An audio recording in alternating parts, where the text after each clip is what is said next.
Como é que o senhor se chama? Eurico de Alcobaia, Qual é a sua idade? 77 anos, E a data de nascimento? 19 de novembro de 1989. Como foi a sua infância, Sr. Eurico? Olha, a minha infância foi uma infância vivida com os pais, nomeadamente na altura a escola. Escola aqui até a instrução primária. Depois, assim que acabei a instrução primária, comecei a trabalhar com o meu pai, que era canastreiro. Como é que se chamava o seu pai? Manuel de Alcobaia. Sr. Manuel de Alcobaia, o mestre canastreiro de Ferreira de Mestre Azevedo. canastreiro, exatamente. Aliás, já o meu avô era canastreiro, Francisco de Alcobaia, que aliás tem aqui neste lugar uma placa com o nome de rua. Foi talvez a pessoa que mais desenvolveu esta arte, nomeadamente sobre várias vertentes. Para já, o desenvolvimento da atividade, porque isto era, ao fim e ao cabo, na altura, uma atividade industrial, não sendo artesanato, mas de qualquer forma era uma atividade industrial, e que o produto, e que eram as canastras e os cestos, eram vendidos, e era daí que funcionava o desenvolvimento e o económico da família. Mas retomando em termos de infância, depois a infância foi vivida assim e trabalhei a fazer canastras. Ainda com o seu avô ou já só com o seu pai? Comecei com o meu avô. Ele morava aqui no lugar também, portanto, bem perto daqui. O meu pai também, quando casou, veio para aqui. Depois foi formando a sua vida, e por conseguinte tinha a sua própria oficina. O meu avô ainda tinha oficina. Eu comecei logo de criança. Eu nessa altura já sabia fazer cestos quando comecei a fazer, mas eu logo a seguir, com 10 anos, comecei nesta arte, onde permaneci até aos 18 anos. Uhum. Portanto, O seu pai e o seu avô eram canastreiros de profissão, não tinham outra profissão. eram canastreiros. Para além da agricultura, Para naturalmente. além da agricultura de subsistência, que como existe, toda a gente tem o seu quintal, toda a gente tem a sua horta e os seus saberes. O Sr. Eurico é filho único? Não. Eu atualmente sou único porque o meu irmão faleceu, bem novo, que também trabalhou nas canastras. Ele aprendeu também. Ele também aprendeu. Aliás, é uma característica, ou era uma das características dos canastreiros, precisamente ser uma arte que se desenvolvia no seio da família. Os pais ensinavam os filhos e assim por aí adiante. Tanto que, por aquilo que sei, o meu bisavô já era canastreiro, o meu avô foi canastreiro, o meu pai foi canastreiro, eu e o meu irmão aprendemos a fazer as canastras, portanto aprendemos a arte. Então, e fez canastras até que idade? 18 anos. Até aos 18? Até aos 18 anos. Depois foi para a capital. Depois fui para a capital, porque, por uma razão, aliás, este próprio exemplo de algumas peças que estão aqui já tinham a ver um pouco a minha reverência dentro disto. Porque a facilidade com que se moviam estas coisas, se trabalhavam estas matérias, era possível fazer outras coisas, nomeadamente coisas viradas para que pudessem servir para o turismo, para a parte doméstica, nomeadamente miniaturas que podiam servir, e elas estão aqui. Por exemplo, isto foi feito por mim. Qualquer destes cestos foi feito por mim, nomeadamente para restaurantes, para ter o pão, por exemplo. Por exemplo, coisa assim. Mas as pessoas nunca foram muito abertas a isso, porque isto era a subsistência deles, e eles diziam que isto não tinha rentabilidade, não olhavam as coisas em frente. Apostavam mais no tradicional e não na inovação. Apostavam no tradicional, era fazer as cestas, as canastras, não sei quantos. E, por conseguinte, ficava-se por aí. Uhum. Então, Sr. Eurico, qual é a matéria-prima que faz a canastra? A principal matéria-prima que é utilizada é o castanheiro. Castanheiro que é cortado por volta de 4 ou 5 anos de idade. Depois, nesse castanheiro, se vai para a parte mais fina da questão, a parte das correias, aquilo que nós chamamos as correias. Umas servem para uma coisa, outras servem para outras, consoante a sua grossura. Portanto, os paus mais desenvolvidos e mais limpos de nós, de ramos, ou seja, eram utilizados para recozer, ou encozer, como nós dizíamos, num forno. Por exemplo, com isto dava. Portanto, na altura própria, isto era feito na altura do outono e inverno, quando se cortava a madeira, quando se ia buscar a madeira, vinham os paus verdes, o forno depois de quente, isto metido lá, encozia-se e depois abriam-se as peças para depois desfiar para fazer as canastras. Eram depois colocados em tanques para remolhar. Depois de remolhar, porque aquilo era feito pela nervura da madeira, desfiava-se, isto nas correias que se vêem aqui. Aqui ainda considera-se que há esta parte mais fina, há esta parte maior, a que nós chamamos a correia miúda e a correia larga. Por conseguinte, é o que reveste e dá a beleza a outra parte, que é a chamada fundagem, que é estas peças de fundo, que poderiam ser utilizadas a do castanheiro, não é mesmo, desfiado, utilizando nomeadamente esta peça, o podão, ou então a acácia e o salgueiro. Cortavam-se as peças, desfiavam-se e fazia-se estas partes do fundo, que nós chamávamos, portanto, o fundo, e aqui chamávamos as costas. Agora, e depois há o arco, que era também utilizado, que eram, vamos lá, umas varas mais médias, em que depois de lavradas na chamada cadilha, e que de facto é uma peça que era fundamental para o aparelhamento da madeira. Portanto, isto será a chamada fundagem colocada aqui, e isto é precisamente para tratar da fundagem do costado. Portanto, é colocado aqui o coisa, depois é aparelhado aqui. Com o pele tem duas partes, uma faca, uma lâmina, tem uma parte daqui e outra dali, parece um guiador de uma bicicleta. Arranja-se deste lado, vira-se ao contrário e faz-se do outro. Estamos a falar de madeira remolhada e depois dela aparelhada, molda-se. Nós moldamos logo ao jeito do cesto. Está a ver? Molda-se logo ao jeito do cesto, para depois colocar no arco. O arco a que me refiro, que é logo a peça de primeira da armação, era feita e moldada a este jeito que depois ficava com o jeito que nós queríamos.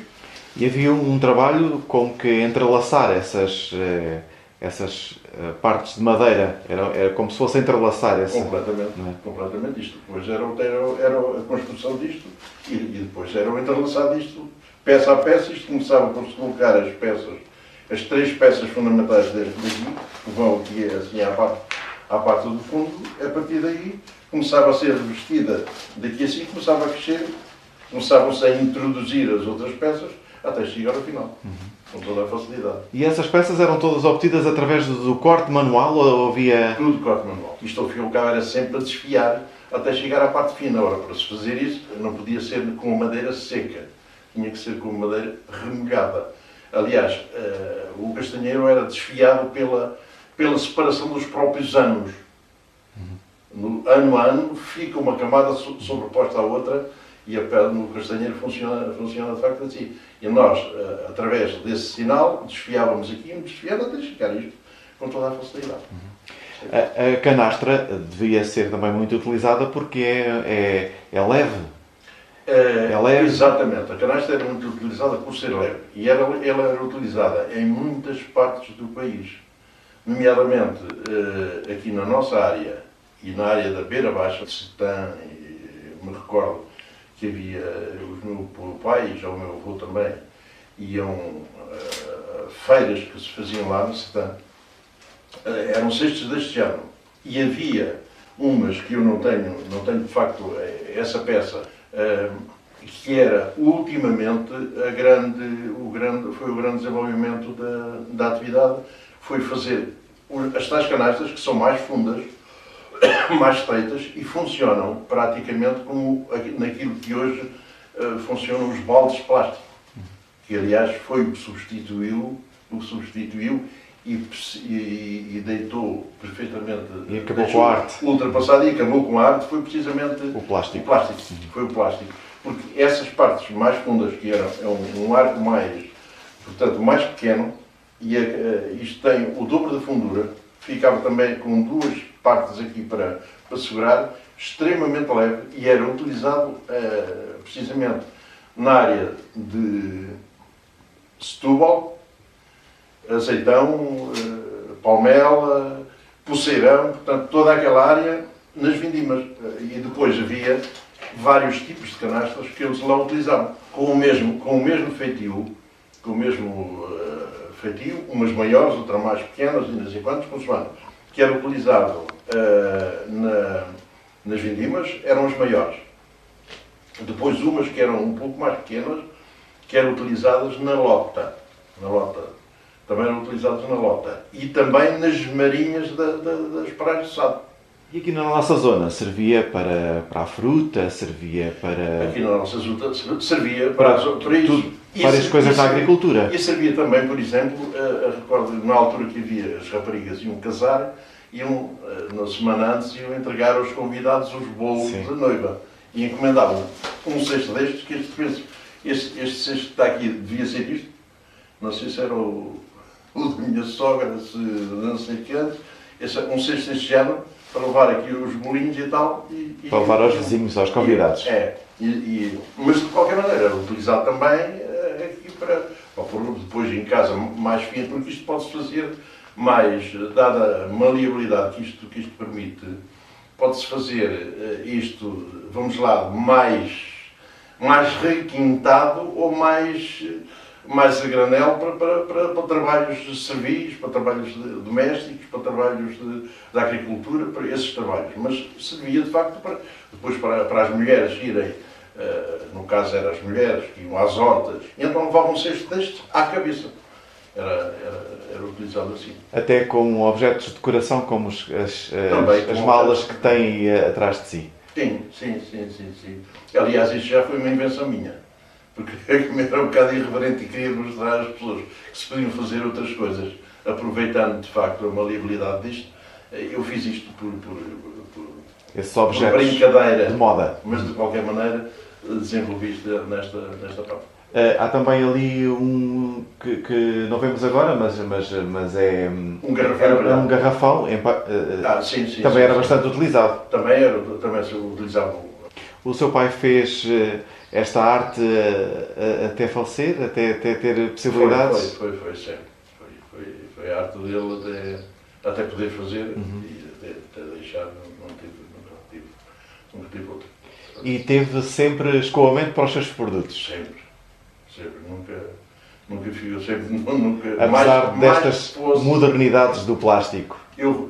Simplesmente o plástico veio e deu cabo de tudo isso. Mas depois começou a haver a vertente turística que escoava também um pouco. Essa arte, quanto a mim, não aproveitou. Não aproveitou porque era isso que eu dizia. Mas para isso ter acontecido, deveria ter havido, e na altura não havia, determinados apoios que permitissem as pessoas fazerem daquilo um meio económico condigno. E eu recordo-me do meu pai, para conseguir ter mais rendimento com isto, muitas vezes levantava-se às 2, 3 da manhã para fazer as suas encomendas para enviar. Portanto, ou seja, ele chegava a trabalhar às vezes às 15 e 16 horas por dia. Quanto a mim, haveria a possibilidade de ter sido esta arte aproveitada para desenvolvimento turístico, nomeadamente nestes utensílios que poderiam ser feitos para a restauração, por exemplo, e que acabaram por não ser, porque não pode ser para ter algum alimento, não pode ser um produto muito barato, porque é muito trabalhoso, em termos de arte, como é evidente.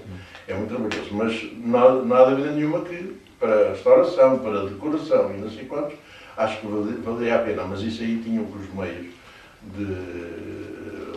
oficiais, haver apoios que permitissem o desenvolvimento da arte. Foi pena não os haver e não há dúvida nenhuma de que esta arte é uma pena, está em extinção. Aliás, é que está mesmo em extinção, eu direi, está praticamente extinta. Saber fazer isto, eu ainda hoje era capaz de fazer uma peça destas, não tenho dúvidas nenhumas, dentro daquilo que diz o povo, e muito bem, quem bem tece nunca se esquece. E eu não tenho dúvida nenhuma que eu conseguia fazer uma peça ou várias peças, mas já não são muitas na nossa terra quem faça isto. Contam-se, se calhar, por os dedos de uma mão pessoas, mas todas elas já não estão em atividade. Sr. Eurico, outras atividades. Teve a possibilidade de transmitir esses conhecimentos a alguém? Não tive. Com muita pena. Tem filhas? Com muita pena, tenho filhas. Mas porque quando poderia fazer, já não estava cá e o meu caminho foi outro, que era um caminho que eu tinha mentalmente delineado para mim e que fui à procura dele, que teve que ser noutras paragens, porque aqui não conseguia. Tem pena que esta arte não se desenvolva ainda por outros caminhos? Tenho pena que ela acabe, ou tenha acabado. Tenho pena que tenha acabado, porque de facto é sempre com saudade que a gente vê estas coisas, porque é uma coisa que nos fica da nossa meninice, da nossa juventude, e foi isso que me aconteceu, simplesmente na altura que eu poderia desenvolver mais a atividade e transmiti-la a outros, eu, portanto, enverdei por outros caminhos e lá fui à vida. Muito obrigado, Sr. Eurico. Muito obrigado. Não tenho nada a agradecer. Muito obrigado, eu.